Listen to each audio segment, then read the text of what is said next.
Hola, muchas gracias por estar aquí y compartir conmigo este podcast. Esta generación de estos podcasts tienen como intención poder desarrollar algunos temas que hemos venido trabajando a través de otros canales, pero darles un poquito más de continuidad, darles un poquito más de profundidad y sobre todo poder mostrarles a ustedes un camino con mayor claridad. Hoy quiero contarles un poco de varias cosas. Quiero primero que nada contarles un poco de cómo yo entro en este camino y por qué para mí el cambio es por mucho, los primeros pasos que necesitamos aprender en la vida para entender que el cambio es una constante en nuestra existencia y que si queremos verdaderamente poder avanzar, necesitamos aprender a cambiar, necesitamos aprender a evolucionar, necesitamos aprender a entender que la vida es movimiento, que es cambio y que eso está bien y que todos siempre somos diferentes. No somos iguales hoy, a mañana, y a pesar de que mi mente va a tratar de repetir los mismos programas y las mismas actitudes, debería ser yo quien decide quién quiere ser.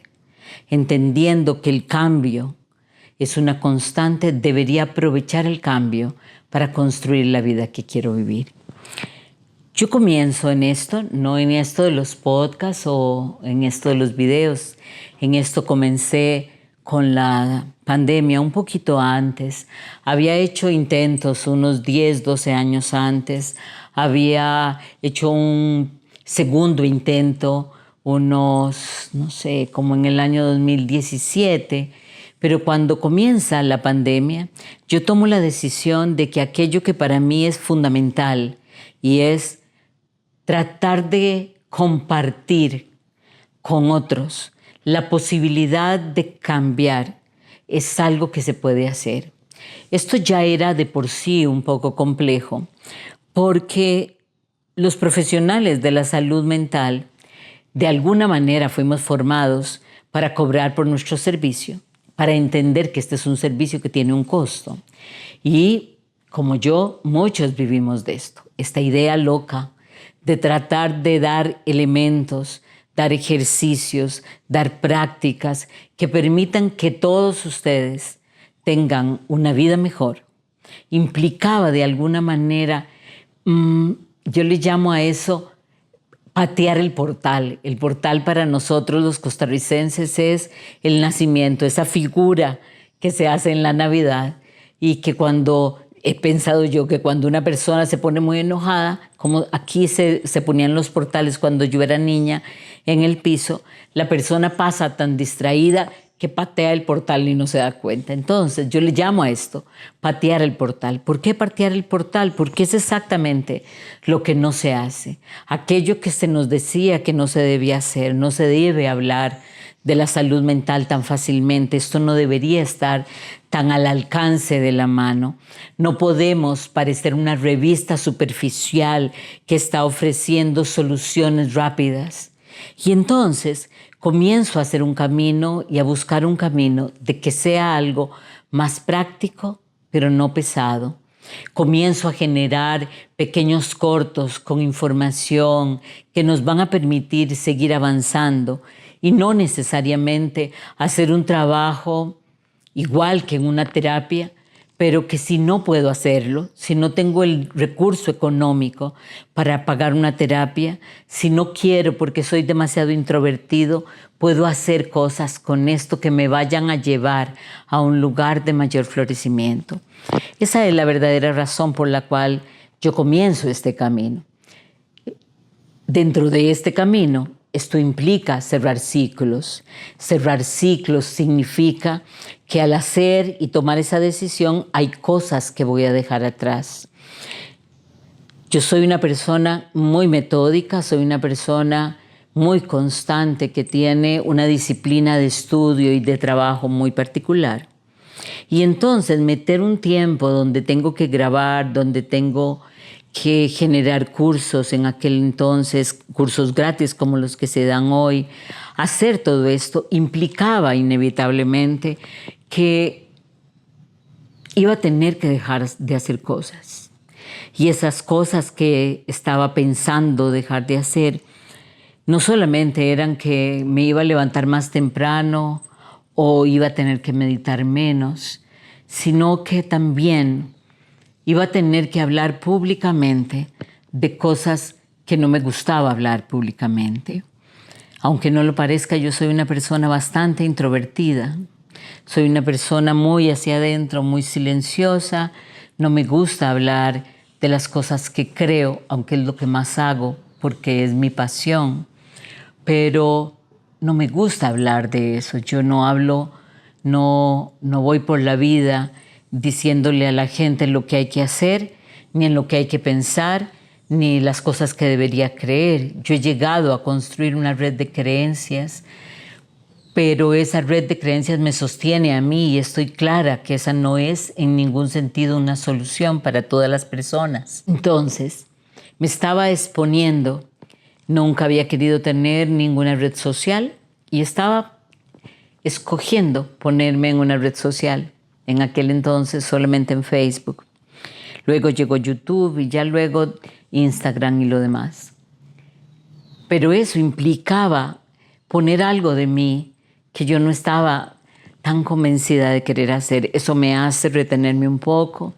Y al final tengo que poner en la balanza qué es exactamente lo que quiero hacer y que si estoy dispuesta a pagar el peaje que eso implica.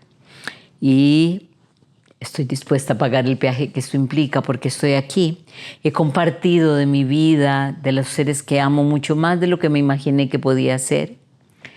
He hablado mucho de mi trabajo, de mis creencias, de mis estudios, de mi forma de vivir. Y eso fue cerrando ciclos en mi vida. ¿Por qué? Porque personas que de alguna manera estaban a mi lado, que creían cosas como las que yo creía, que caminaban conmigo, terminaron yéndose de mi vida cuando vieron que toda esta locura en la que nosotros trabajábamos y creíamos era pública, que esto las exponía a ellas también, a que otros vieran lo que hacían. Profesionales tradicionales que trabajaban conmigo se retiraron porque ya no querían ser vistos como holísticos o integrativos. Ya no querían ser asociados un poco con esta cruzada un poco quijotesca que yo llevaba a cabo. Y poco a poco se fueron cerrando muchos ciclos y nos abrimos al cambio. Cuando la pandemia estaba en la parte más importante, les decía yo a los terapeutas que todavía quedaban en la clínica, necesitamos entender que el cambio viene todos los días. Vamos a dejar de pensar en lo que va a pasar en los próximos 2 años para comenzar a pensar en lo que va a comenzar a pasar solo hoy. Aprender a cerrar ciclos, aprender a abrirnos al cambio, aprender a amar la vulnerabilidad y aprender a amar lo no conocido es coger el pincel de la creatividad y comenzar a utilizar el lienzo infinito. No ha sido del todo tan fácil, pero no ha sido difícil, no ha sido complicado. Por supuesto que hay una gran distancia, ustedes están detrás de la cámara que está tomando el video. Yo no les conozco personalmente, no sé qué va a pasar cuando les conozca personalmente, pero esa distancia me permite todavía guardar para mí algunas cosas. La intención de hacer esto y la intención de contarles un poco este inicio es motivarlos mucho para que se atrevan a cerrar ciclos y a iniciar el cambio. El cambio requiere decisiones, requiere tener una muy buena relación conmigo mismo, requiere atreverme a preguntar cosas que nunca me he preguntado, requiere preguntarme si creo o no creo en el orden superior, Y que si creo en eso, ¿qué significa?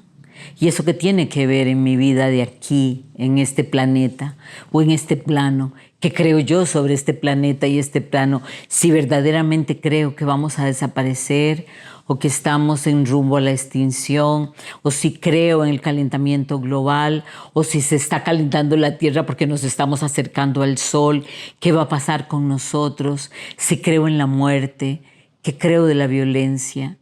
Todas esas preguntas, hacérmelas va a ir haciéndome, obligándome, ir adentro, cada vez más adentro, cada vez de manera más profunda, pero me va a ir generando y descubriendo, como si fuera un antropólogo, haciendo que broten dentro de mí herramientas que todos tenemos para adaptarnos.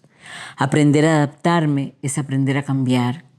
Y entramos en una época donde cambiar es lo que se requiere.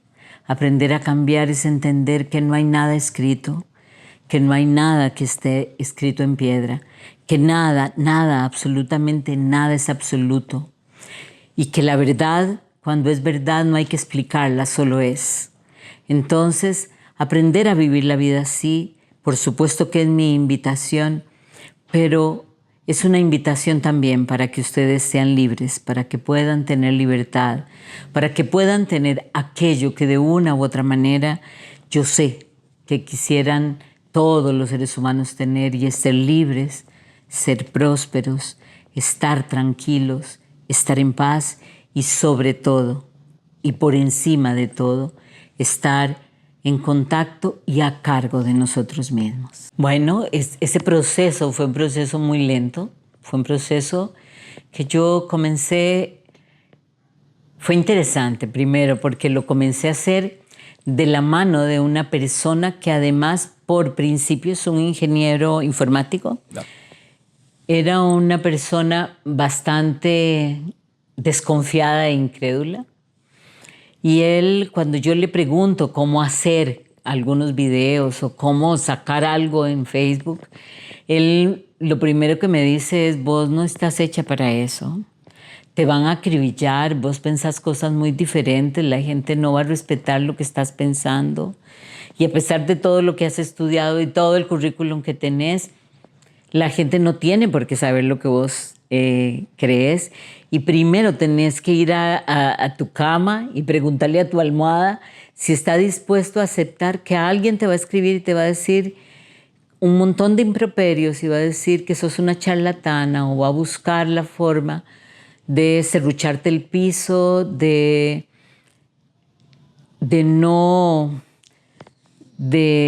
darle poco valor a lo que has hecho. Es interesante porque yo nunca le puse atención a esas palabras.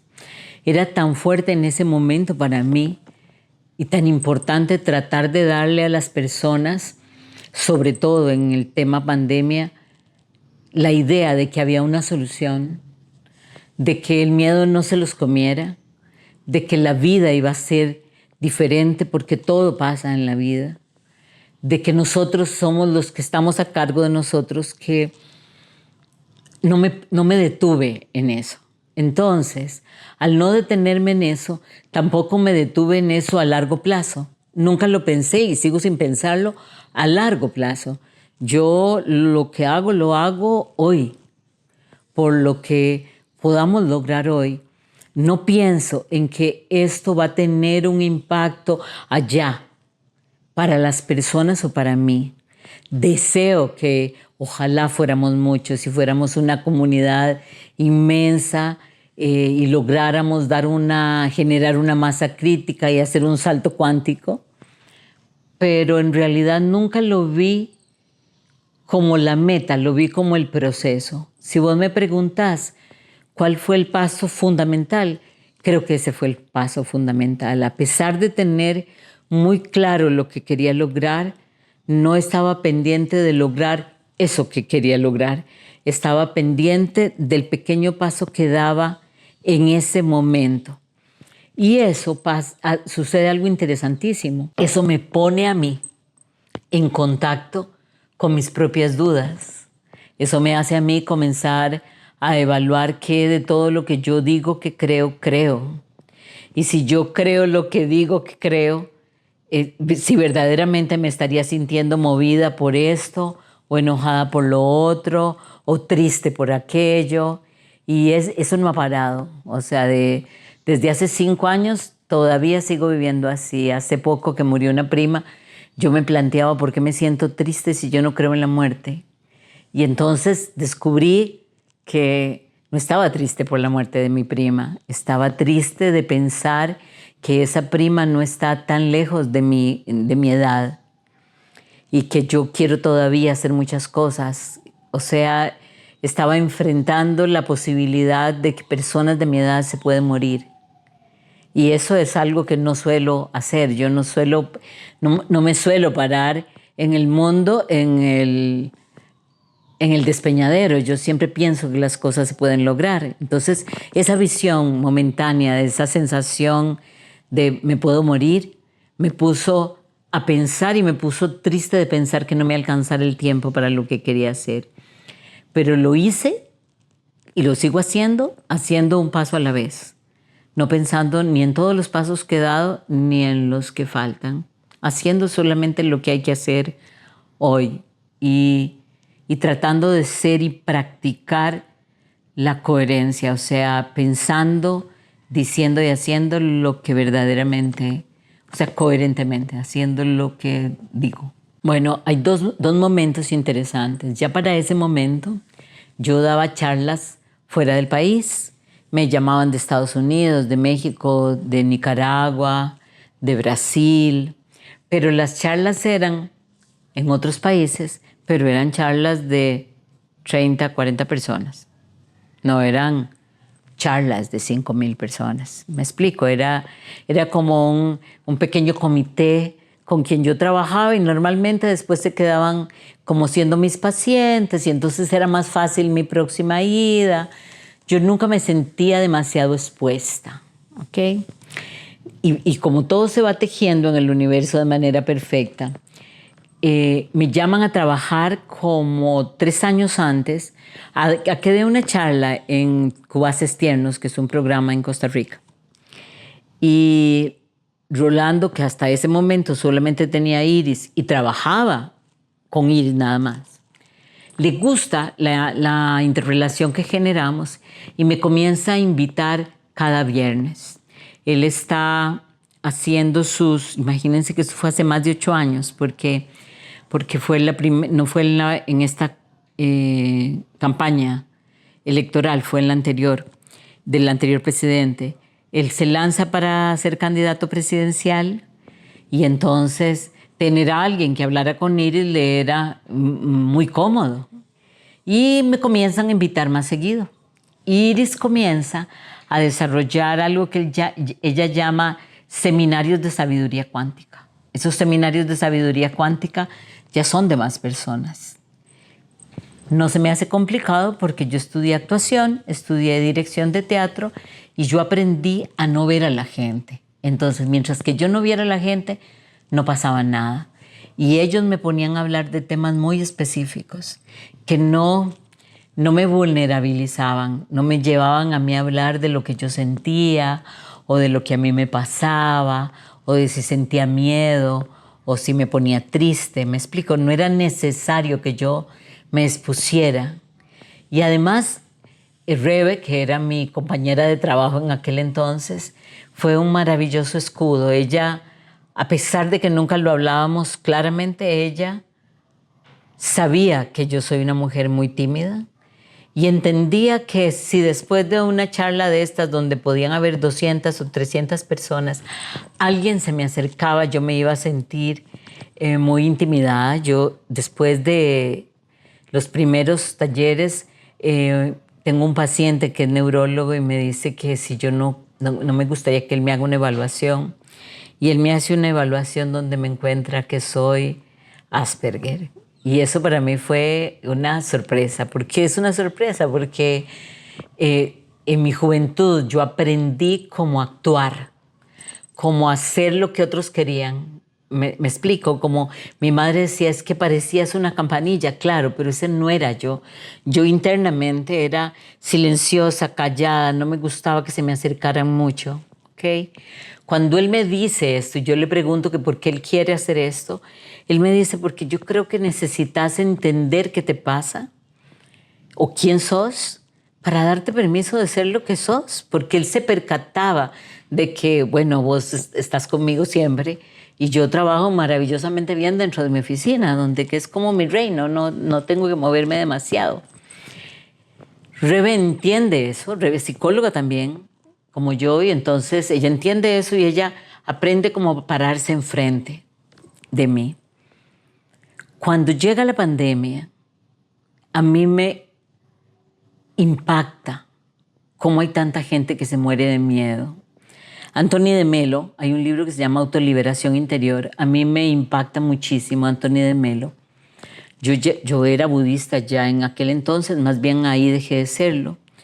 Yo fui católica muchos años y siempre fui una católica literalmente protestante. ¿Qué quiero decir? Yo protestaba y preguntaba y cuestionaba y me quejaba. ¿Y por qué?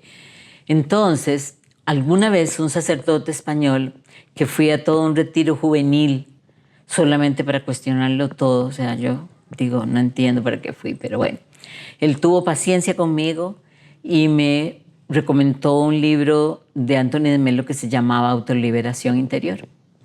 Cuando yo leo Autoliberación Interior y veo a un formador de sacerdotes cuestionando lo mismo que yo cuestionaba, para mí fue como si el mundo se hiciera ancho. O sea, yo dije, ¿qué es esta maravilla? Hay gente que sigue siendo católico y se cuestiona esto. Claro, Anthony de Melo era un brasileño hindú y hablaba muchas cosas y se preguntaba muchas cosas, ¿ok? Sonreía siempre. Yo me preguntaba siempre, ¿será que a él le pasan las mías? Que él sonríe siempre afuera, pero que en realidad él no es tan sonriente, que es lo que yo termino dándome cuenta y aceptando. Entonces, dentro de esto hay un cuento que él cuenta, donde en un libro de él que se llama El canto de la rana, donde él dice que Nasrurín viene saliendo del desierto de su pueblo y se topa la muerte a caballo y la muerte le dice que va para su pueblo. Y él le dice, yo nada más te pido que no mates, que no te lleves a más personas de las necesarias. Y la muerte le dice, no, porque me iba a llevar a más personas de las necesarias. Yo vengo por 3 personas, fulano de tal y fulano de tal. Y Nasrurín sigue su camino tranquilamente. Cuando Nasrurín vuelve, se encuentra el pueblo completo, total y absolutamente de luto. Habían muerto en ese momento más de 300.000 personas. Y se pone furioso. Se monta a caballo, alcanza la muerte y le dice, me prometiste que solo venías por 3 personas. Me diste sus nombres, qué desfachatez. Y la muerte se vuelve y le contesta, no. Yo maté 3. Los demás se murieron de miedo. Ese cuento a mí me impacta mucho, mucho. Y me impacta ¿por qué? Porque 2 años antes del COVID, yo me compro las obras completas de Anthony de Melo, que acababan de ser recopiladas y están detrás tuyo en unos libros azules.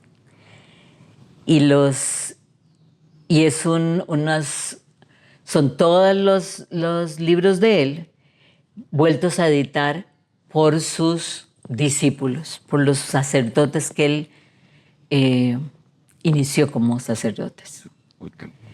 Y ellos editan estos libros después de que dejan de ser sacerdotes.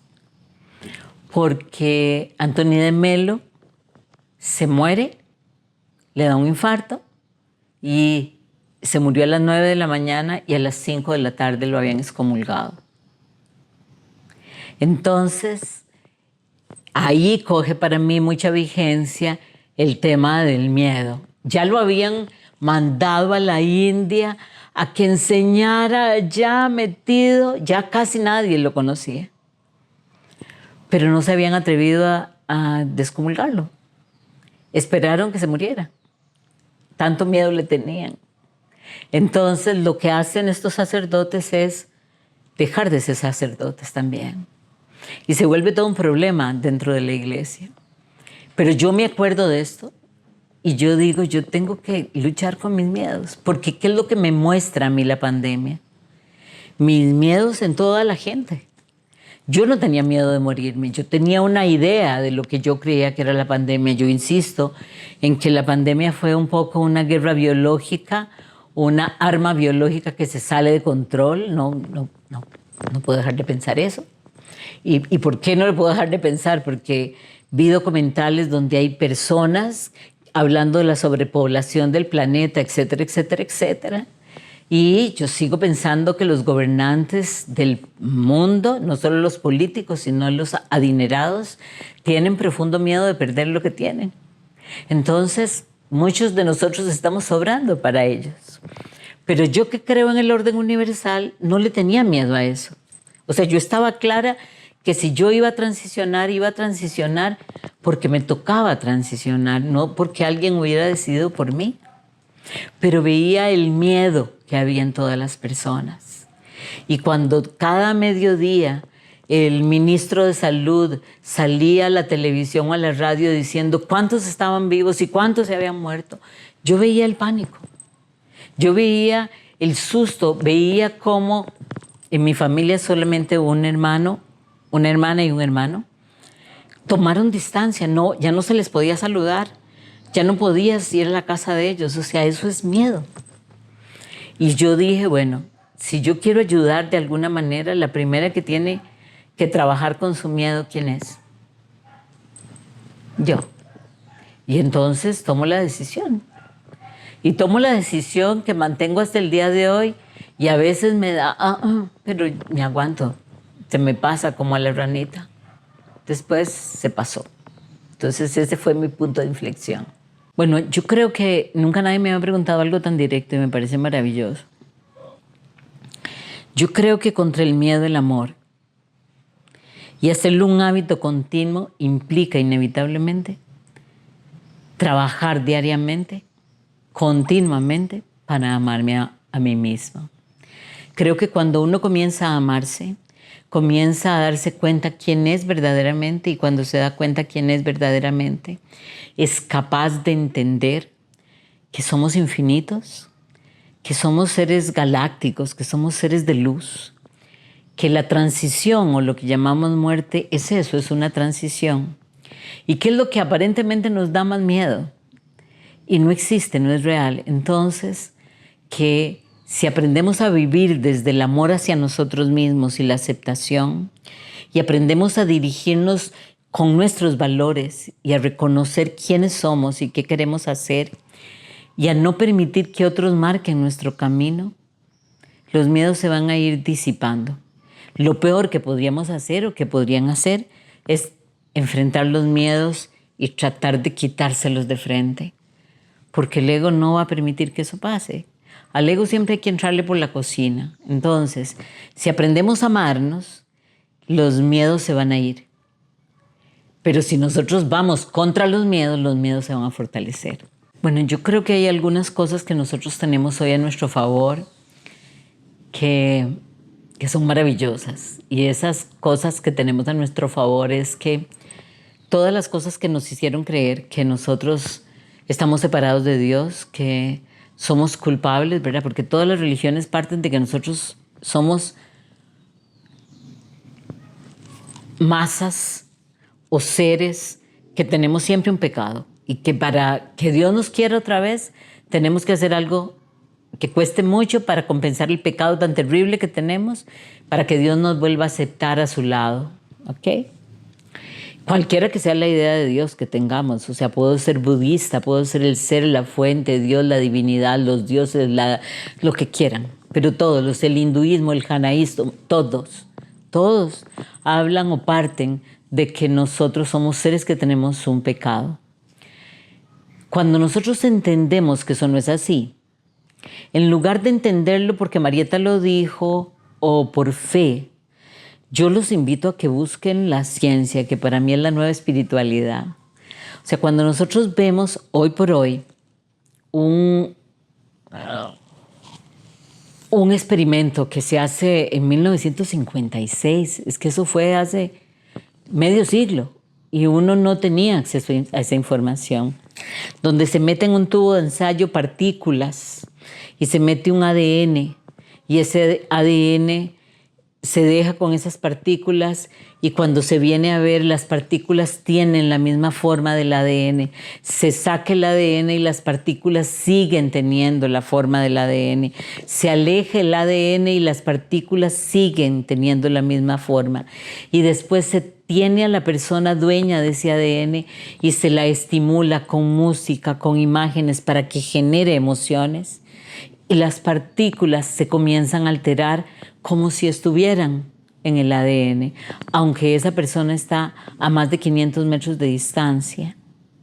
Cuando nosotros vemos que eso pasa, y es ciencia pura, cuando comenzamos a darnos cuenta que Greg Braden en los años 90 hace un experimento y coge 30 personas y los mete en Nueva York a meditar durante 8 días y va sustituyendo la gente para meditar y que ellos mediten en el amor y lo expandan, hace que durante esa semana baja el nivel de criminalidad, bajan los accidentes de automóviles, los problemas en las familias, la violencia intrafamiliar, o sea, todo eso porque hay 20 viejos meditando.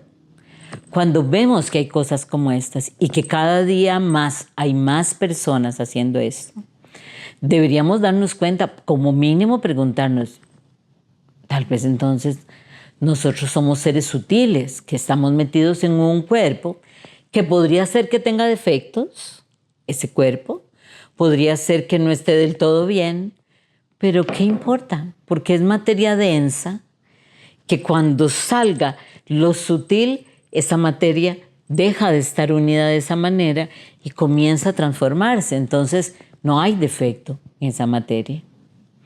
Cuando nosotros entendemos que no podemos ser defectuosos porque formamos parte de la inteligencia y del orden superior y que si nosotros somos defectuosos, el orden superior es defectuoso y si nos damos cuenta, en el único lugar que el orden superior falla, adivina dónde es.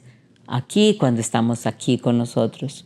Nosotros vemos, por ejemplo, que las rosas, que las plantas, que los animales cumplen sus ciclos y vos no ves tragedias, ni llantos, ni canciones de sin ti mi vida es nada. O sea, algo pasa, que ellos pueden aceptar las cosas con normalidad y nosotros no.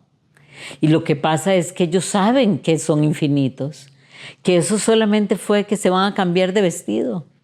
Entonces, aceptarte infinito implica que al mismo tiempo te vas a aceptar como alguien permanente, como alguien eterno. Y si sos eterno, vas a aprender a cooperar, no a competir.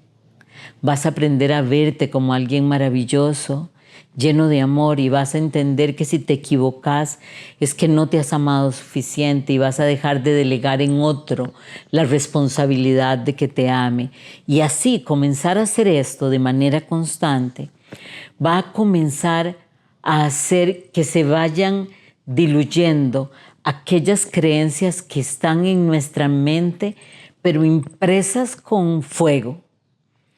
Y poco a poco vamos a comenzar a compartir en la vida, porque una de las cosas más dolorosas es que esas creencias también no son solo sobre nosotros.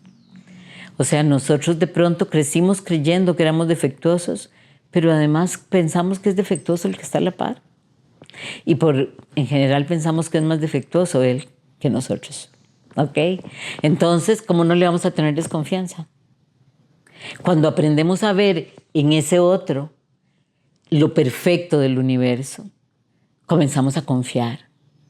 Ahora, ¿qué sucede? Por lo menos si yo estuviera en tu lugar preguntaría eso. ¿Qué sucede si mis experiencias me han dicho que esa no es la verdad? Si yo me he relacionado con una persona que me traiciona o que tuvo violencia intrafamiliar o que me maltrató, o tuve un padre o una madre que me golpeaba. Esa no fue mi realidad. Me estás diciendo que tengo que ver la perfección en el otro, pero resulta que las personas con las que yo me he topado son personas que están bastante lejos de ser lo perfecto. Bueno, lo primero que necesitamos entender es que si yo viví esa experiencia, hay algo en mí y en mi mente que también está creando esa experiencia. Cuando yo aprendo a ver esto, comienzo a darme cuenta de otras dos cosas importantes, y es de que yo no vivo nada que no pueda sobrellevar. Porque como todo lo creé yo, todo viene a mí. Si yo aprendo esa lección, muy rápidamente se disuelve. Hubo una época, sobre todo cuando era comunista yo, Dios mío, que me topaba por todo lado todos los indigentes, todos los necesitados, todos, de todos los colores, tamaños y sabores. Estuve viviendo conmigo cubanos, nicaragüenses, o sea, porque yo era, decía mi papá, que yo recogía a la gente de la calle y me la llevaba a la casa, y eso era cierto. Esas eran mis creencias. Yo creía en eso. Y eso era lo que el mundo me mostraba. Hoy la vida me permite ver cosas diferentes. Y eso, por supuesto, le puede parecer a muchos algo superficial. No es así. Yo creo que yo soy responsable del hambre del planeta, porque si yo soy una con todos, también el hambre del planeta me pertenece a mí. Yo creo que tengo que hacer algo por eso, y por eso hago esto. Entonces es lejos de ser superficial. Pero cambiar estas creencias implica poner en tela de duda, atreverte a cuestionar todo aquello que has creído hasta este momento. Y eso inevitablemente va a implicar cambio. Solamente cuestionártelo va a hacer que algo vaya cambiando en vos.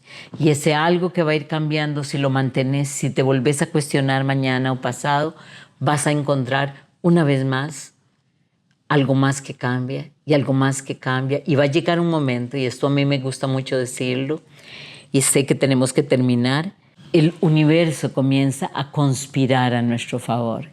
Y entonces comenzamos a ver que nos pasan cosas buenas. Y nos parece mentira que hace 3 años estábamos viviendo una cosa terrible y hoy hasta podemos vivir bien. Podemos dormir diferente, podemos estar en nuestra casa y nos parece extraño. Pero eso precisamente es el cambio. Por eso el cambio, el cerrar estos ciclos, el aprender a abrir nuevas experiencias, el abrirnos al lienzo infinito y entender que la incertidumbre es el mar de posibilidades y no el mar de problemas, es cambiar un chip que ha querido ser diferente, pero también que transforma nuestra vida. Muchas gracias por estar aquí, muchas gracias, y espero que todo esto pueda ayudarles, pueda colaborar, pueda servirles, por lo menos para que tengan un tema de conversación, para que puedan compartirlo, para que puedan llevar esto a otras personas y hacer con esto un cambio mucho más radical en la vida de todos nosotros. Gracias.